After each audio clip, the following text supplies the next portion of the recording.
ஒரு அமைதியான கிராமத்தில் கருப்பன் மற்றும் காவேரி என்ற தம்பதிகள் வாழ்ந்து வந்தார்கள்.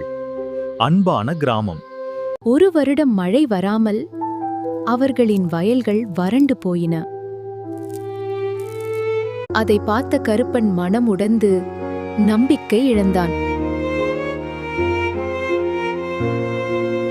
ஆனால் காவேரி அமைதியாக நாம் முயற்சி விடக்கூடாது என்று தைரியம் அளித்தாள். சரி, நாம் மீண்டும் தொடங்கலாம். அவள் சொன்னதை கேட்டு இருவரும் சேர்ந்து ஒரு சிறிய தோட்டம் தொடங்கினார்கள். சில நாட்களில் அந்த சிறிய முயற்சி பசுமையாக மலரத் தொடங்கியது. அவர்களின் உழைப்பின் பலன் கிடைத்து வாழ்க்கை மீண்டும் சிரிக்க ஆரம்பித்தது. கருப்பன் உணர்ந்தான். சிரமம் வந்தாலும் நம்பிக்கை இருந்தால் வழி கண்டுபிடிக்கலாம்.